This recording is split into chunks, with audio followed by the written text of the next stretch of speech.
Economía y finanzas en 140 caracteres. Síguenos en Twitter. @salud, dinero y amor. Continuamos. Siempre por 88.9. Tráfico y clima cada 15 minutos.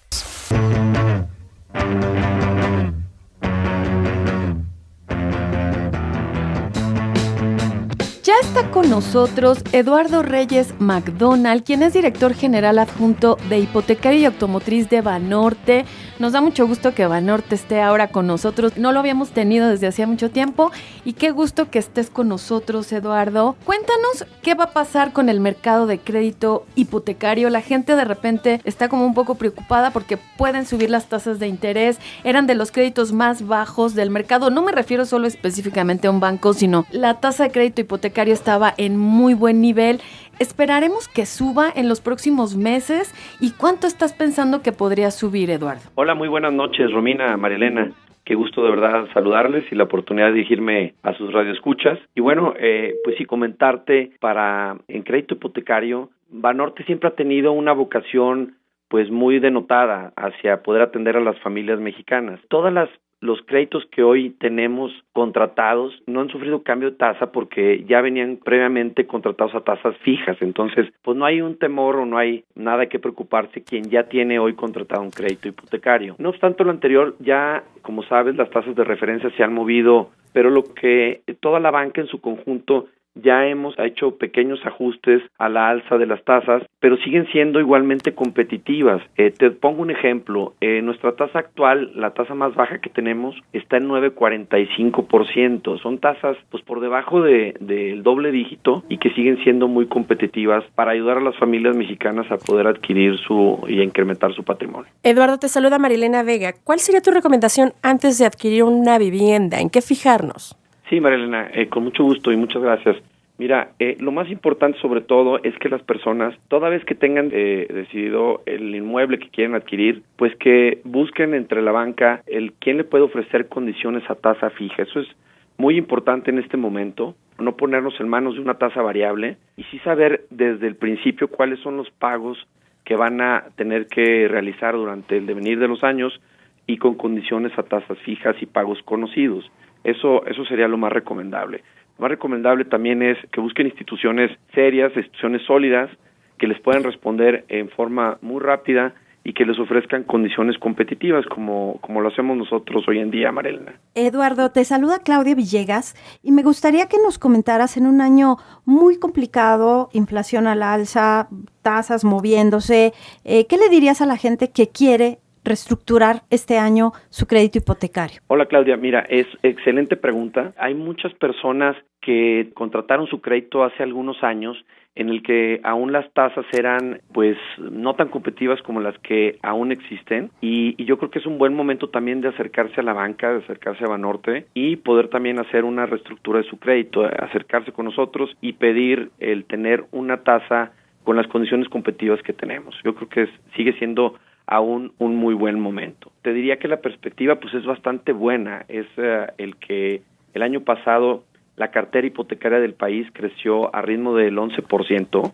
Banorte lo hizo a ritmo del 17% y nosotros consideramos que esa marcha de la industria va a seguir en ritmos favorables. ¿Qué es lo que también vemos? El que también los productos disponibles de vivienda, sobre todo de vivienda nueva, se han ido ajustando por ejemplo, a menos metros cuadrados, a productos más pequeños que se vuelven más asequibles, ¿no? Entonces, eso también es un cambio importante que ha tenido el mercado, pero que sigue teniendo bastante buen dinamismo. Por ejemplo, en la Ciudad de México, como saben, pues todos los días se conforman nuevas familias, lamentablemente otras llegan a su fin, pero todos tienen la necesidad de estar adquiriendo vivienda, de tener un hogar en donde pasen las mejores cosas. Oye, Eduardo, y en esta que se está diversificando también, una de las grandes noticias que se dieron hace pocos años es que se pueden hacer cofinanciamientos en parejas que incluso no estén casadas, pero que tengan hijos y esta variedad. ¿Hay nuevas alternativas? Sí, es correcto. Se puede cofinanciar, o sea, el cofinanciamiento puede ser a través de un instituto de vivienda, pero también directamente con la banca, lo que puede hacer es tener un cotitular o un coacreditado.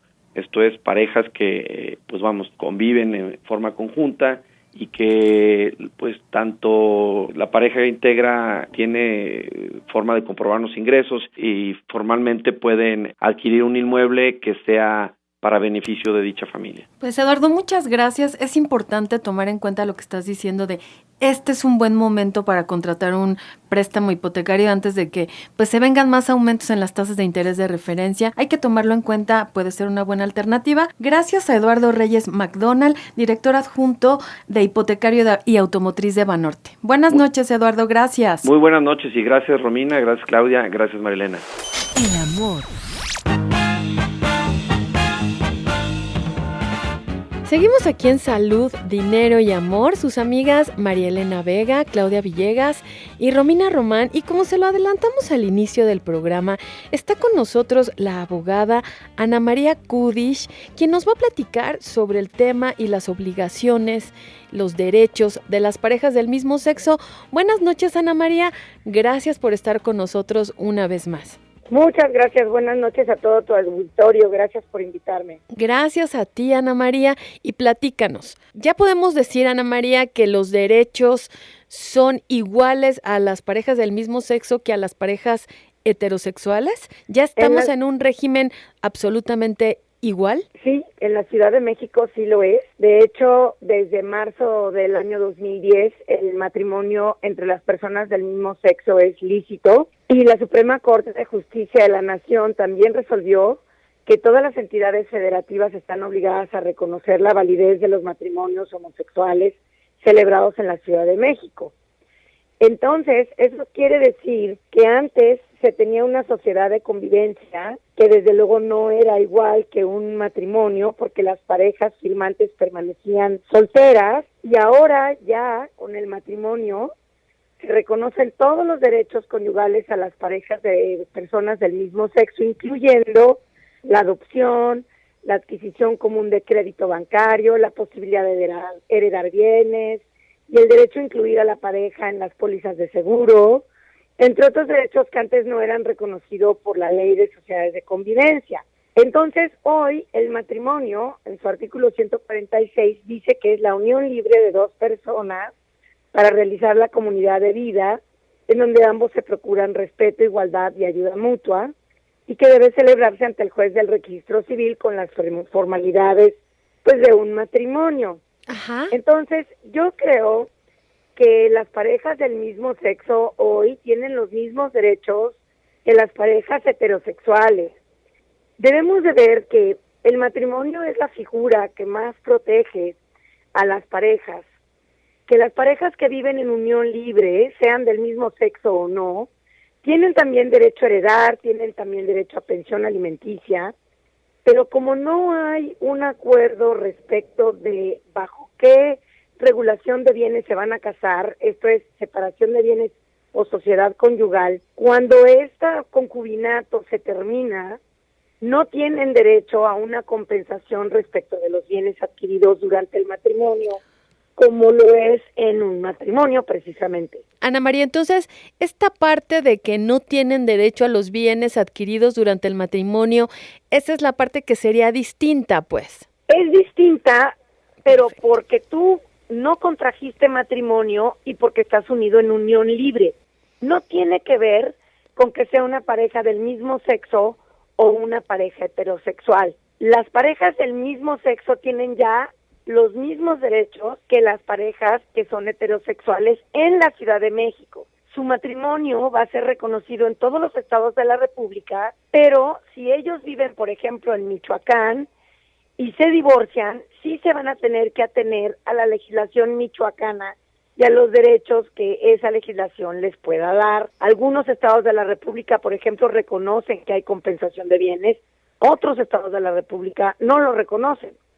Entonces ahí es donde la ley cambia, pero eso no es porque sean parejas del mismo sexo, sino porque la legislación es distinta. Ana María, en este tema hay mil cosas que preguntarte.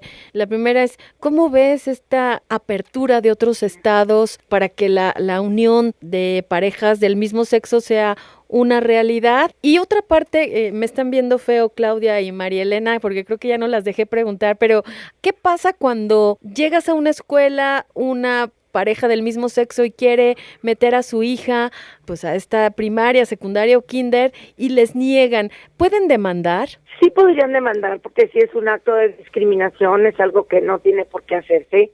Y también las parejas del mismo sexo tienen que ver a qué escuela van a meter a sus hijos y desde luego que tienen que buscar un perfil laico, de mucha apertura y que sea un colegio en donde no existan ese tipo de estigmas, no solamente por parte de la escuela, sino por los padres de familia y el estereotipo o forma de ser de los padres de familia, a efectos de ellos mismos no ponerse de tiro al blanco. Digo, si tú vas a llevar a tus hijos a un colegio de curas, pues está claro que no vas a ser tan bien visto como Sí. si lo llevas a un colegio donde van personas que son laicas y que la educación religiosa no les es tan importante.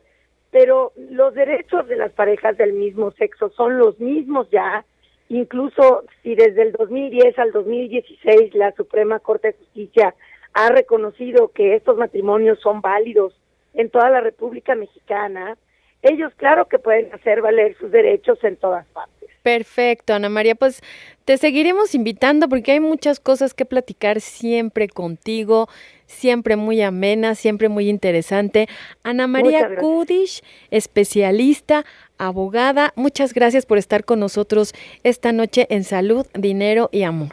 Gracias a ustedes, buenas noches. Vamos ahora con una entrevista con Daniel Gutiérrez Larrota, director de consultoría de Grupo Human. Vamos a hablar sobre bullying o moving, que nos dice acoso laboral. Vamos. Ellas te escuchan.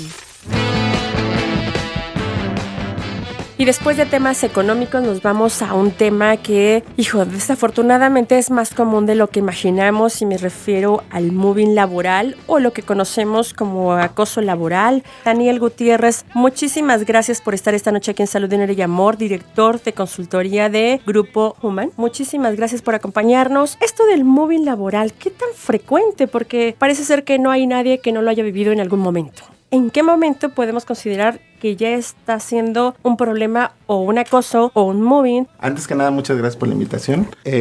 Aproximadamente el 27% de personas han experimentado alguna vez acoso laboral. Y esta estadística en algunos países sube hasta el 50%. Ahora, el acoso laboral, bajo este concepto, es entendido como una serie de ataques que puede recibir una persona en forma de ya sea agresiones físicas, en casos extremos, acoso sexual, en casos muy extremos, pero también desde los apodos, la famosa ley del hielo que se le hace a algunas personas, etcétera. Todo eso forma parte del fenómeno del acoso. Oye, ¿México cómo está? Porque dices, en algunos países llega a estar en 50%. ¿México qué lugar ocupamos? Porque aquí sí somos muy afectos a poner apodos y el flaco, el gallo, etcétera, etcétera. En el mejor de los casos. En el mejor de los Dijiste casos. bonitos, pero a veces sí son bonito. muy agresivos. Son correcto. muy hirientes, digamos. ¿Cómo estamos en México? Si ya se está haciendo algo, si hemos mejorado o de plano seguimos igual. Aproximadamente el 50% de las personas O sea, nosotros somos de los altos, pues. de los altos han experimentado alguna vez acoso de algún tipo. Y esto, ¿cómo lo nota una empresa? Bueno, hay síntomas que tienen que ver con desde la baja de rendimiento laboral hasta temas como, por ejemplo, estrés. Hay gente que lo externa, por ejemplo, con síntomas físicos, etcétera. Y sí es bastante alto y afecta el clima laboral y afecta los resultados. Oye, ¿y qué pasa si es el jefe? De hecho, aproximadamente un 70% de los casos, el mobbing es propiciado por el jefe. Y les doy un dato interesante. Más del 60% de las víctimas suelen ser mujeres. Wow. ¿Qué hacer? ¿A dónde recurrir? De entrada, algo que las organizaciones tienen Porque que si es tener. el jefe, te corre, ¿no? Después, o sea, Sí, por por chismoso y Y ven aguantas el corriente. problema, aguantas porque es el jefe. Y si te le pones al brinco, entonces tienes el riesgo de que te corran. Por supuesto. Algo que de entrada en las organizaciones tiene que ocurrir son monitoreos permanentes. Algunos los hacen en forma del clima laboral. Por ejemplo, normalmente cuando una persona deja de trabajar se le hace una entrevista de salida. Entonces las áreas de RH tienen que estar muy pendientes de estos fenómenos, estar haciendo evaluaciones de manera continua, detectarlo. Eso es por un lado, para detectar cuando hay un problema. Y por otro lado, desde la perspectiva de prevención, muchas empresas hacen campañas que refuerzan el tema de valores, de conducta laboral aceptable, etcétera. Pero recientemente, y no voy a decir nombres porque no me corresponde a mí, sé de un caso, ella tuvo que renunciar en un puesto de alta dirección. El director ya tiene denuncias internas. El problema es el director de esta área y ya hay muchas chavas que ya tuvieron que salir. Aquí la mala noticia es que cuando se convierte en un tema de jerarquía, además hay empresas que tienen políticas muy cerradas en cuanto a qué cosas se comunican o qué cosas se denuncian incluso. Yo creo que aquí debe ser una decisión de las víctimas, cómo tienen que responder. Ahora hay muchas empresas que tienen comités de ética y que además están situados en niveles muy altos en cuanto a, que le llegan a la alta dirección, y es ahí donde tendrían que intervenir. Daniel Gutiérrez Larota, director de consultoría de Grupo Human. ¿Qué sucede con las redes sociales? Con estas nuevas tecnologías a las que tenemos acceso y que pueden acelerar el moving en las empresas. Yo creo que hay dos fenómenos. Por un lado, las redes sociales pueden hacer más grave un caso de acoso. Se ve en las escuelas, se ve en muchos lugares, porque le añade el toque público, ¿no? Pero extramuros, ¿no? Extramuros, es decir, que no solamente se detenga en la oficina, sino que se vuelva un tema más generalizado. Pero por otro lado, las redes sociales también le dan exposure a un problema. ¿Qué pasa con muchos colaboradores que son víctimas de acoso laboral? Utilizan las redes, no estoy diciendo que necesariamente sea lo mejor, pero hablan de un problema y se le da visibilidad. Hay herramientas como, por ejemplo, hay una página que se llama Glassdoor, que es donde los colaboradores platican de sus experiencias personales en las empresas, y entonces incluso antes de entrar a trabajar en un lugar, tú puedes saber cuál es el clima que se vive ahí. Entonces tienen como esas dos vertientes, o lo acrecentan o le dan visibilidad. Sin lugar a duda hay que alzar la voz, ya tenemos más alternativas, las redes, ya nos decía aquí Daniel, puede ser una buena alternativa, no se va a acabar mientras nos mantengamos callados. También hay que ver y checar exactamente si solo fue cuestión de broma, hay que ver verdaderamente cuando ya es moving. ¿Qué tipifica, no? Exacto, una y la otra, a veces no estamos muy de buenas y a lo mejor no aguantamos tanto y era una broma porque así siempre nos llevamos. Muchísimas gracias, Daniel Gutiérrez Larota, director de consultoría de Grupo Human, por estar esta noche aquí en Salud, Dinero y Amor. Muchas gracias a ustedes. Nosotros vamos a un corte, seguimos aquí sus amigas Romina Román, Claudia Villegas, Marilena Vega. Gracias por sus tweets. Recuerde que estamos en @SDYAmor. Vamos y regresamos. Las finanzas como deben escucharse. Salud, dinero y amor. Siempre por 88.9. Tráfico y clima cada 15 minutos.